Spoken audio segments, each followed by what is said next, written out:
اعوذ باللہ من الشیطان الرجیم، بسم اللہ الرحمن الرحیم۔ السلام علیکم پیارے بچوں، امید ہے آپ سب خیریت سے ہوں گے۔ بچوں آج ہم اپنے سبق کا باقیہ حصہ پڑھیں گے، ٹھیک ہے۔ ہمارے سبق کا باقیہ حصہ ہم نے پہلے جو پڑھا تھا سیرت طیبہ رسول اللہ صلی اللہ علیہ وسلم کی حیات طیبہ غزوہ خندق سے غزوہ خیبر تک، ٹھیک ہے۔ یہ سبق ہم نے یہاں تک پڑھا تھا، ٹھیک ہے۔ آج ہم اس کا اگلا حصہ پڑھیں گے۔ اس سبق کا اگلا حصہ ہے کہ حضرت عثمان کی مکہ روانگی، یعنی کہ حضرت عثمان جب مکہ گئے تھے تب کیا ہوا تھا۔ رسول اکرم صلی اللہ علیہ وسلم نے جب دیکھا کہ کفار جنگ کے لیے راضی ہے تو انہوں نے حضرت عثمان رضی اللہ تعالیٰ عنہ کو سفیر بنا کر اہل مکہ کی طرف بھیجا تاکہ وہ مکہ کفار کو سمجھائیں، یعنی کہ جو حضرت عثمان کو جو ہے ان کے پاس بھیجا۔ حضرت عثمان رضی اللہ تعالیٰ عنہ جب مکے کے لوگوں کے پاس گئے ان سے بات کرنے کے لیے، ان کو سمجھانے کے لیے، تو وہ لڑائی کی نیت سے نہیں گئے تھے، کیونکہ مسلمان جو ہے، میں نے آپ کو پچھلے سبق میں بتایا تھا،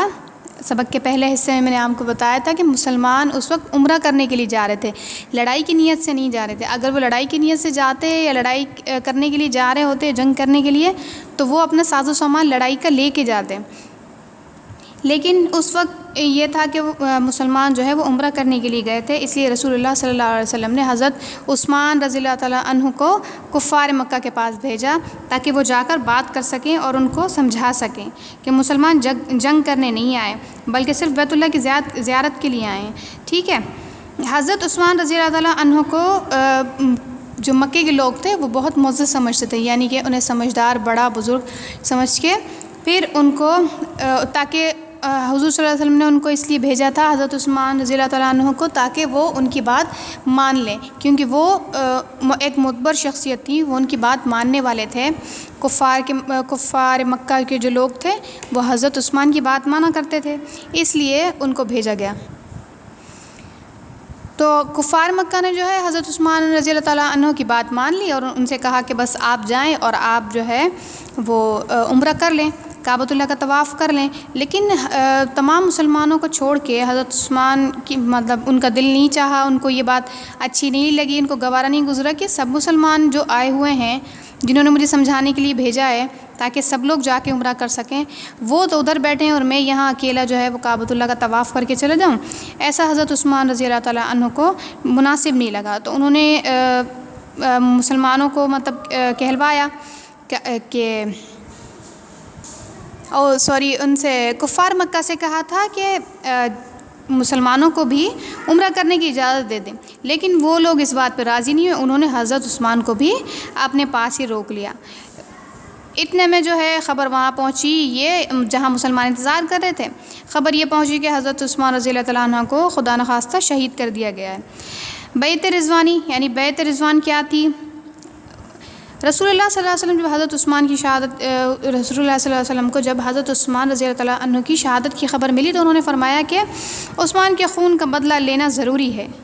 اس لیے اب مسلمان جنگ کیے بغیر واپس نہیں جائیں گے۔ یہ فرما کر رسول اللہ صلی اللہ علیہ وسلم نے ببول کے ایک درخت کے نیچے بیٹھ گئے۔ رسول پاک صلی اللہ علیہ وسلم ببول کے ایک درخت کے نیچے بیٹھ گئے۔ تمام صحابہ کرام رضی اللہ تعالیٰ عنہما سے جانثاری کی بیعت لی۔ اس بیعت کا ذکر قرآن میں کچھ اس طرح آیا ہے کہ لقد رضی اللہ عن المؤمنین اذ یبایعونک تحت الشجرۃ فعلم ما فی قلوبہم۔ ترجمہ: اے پیغمبر، جب مومن آپ سے درخت کے نیچے بیعت کر رہے تھے تو اللہ تعالیٰ ان مسلمانوں سے راضی ہوا، جو صدق و خلوص ان مسلمانوں کے دلوں میں تھا وہ اس پروردگار نے معلوم کر لیا تھا، اس لیے اس بیعت کو بیعت رضوانی کہا جاتا ہے، ٹھیک ہے بچوں۔ تو یہ اس وقت ببول کا درخت تھا، یعنی کہ کانٹوں کا ایک درخت تھا، اس کے نیچے بیٹھ کر صحرا میں، ریگستانوں میں ببول ہوا کرتے ہیں، کانٹے ہوا کرتے ہیں، کانٹوں کے درخت ہوا کرتے ہیں، تو اس کے نیچے بیٹھ کر جو ہے سب مسلمانوں نے حضور پاک صلی اللہ علیہ وآلہ وسلم سے وعدہ کیا کہ حضرت عثمان کا قتل ہوا ہے، ان کا خون ہو گیا ہے، تو اس کا بدلہ لیے بغیر ہم نہیں جائیں گے۔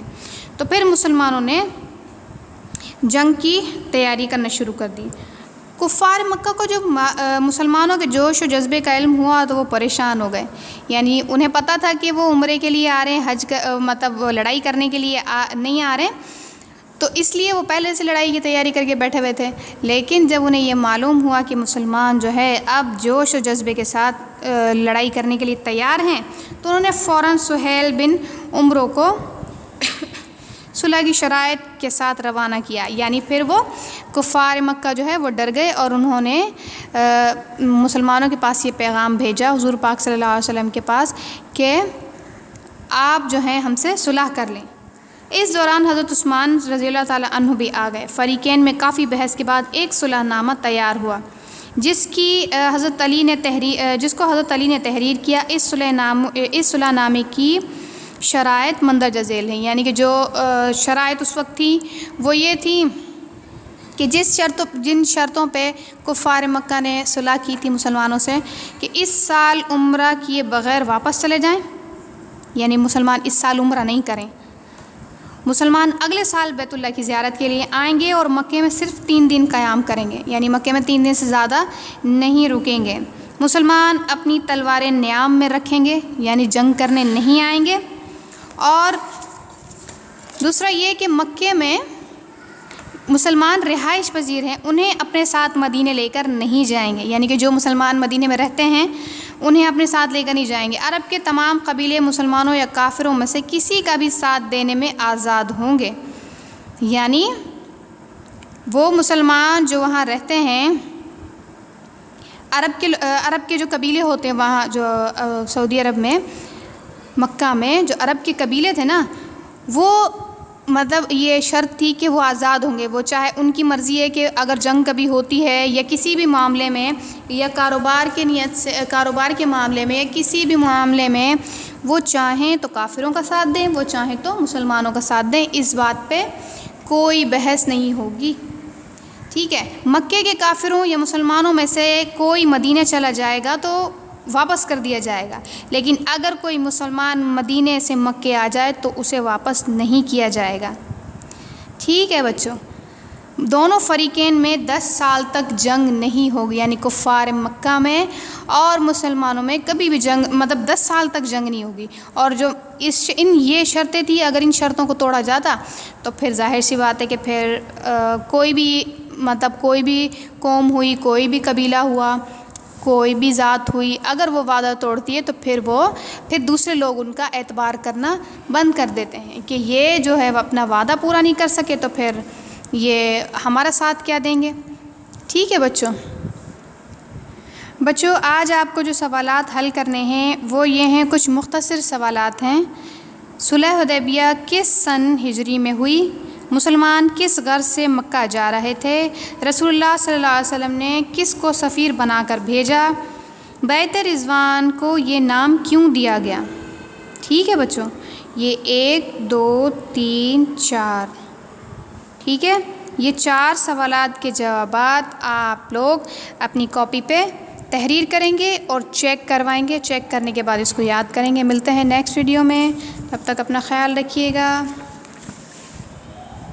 اللہ حافظ۔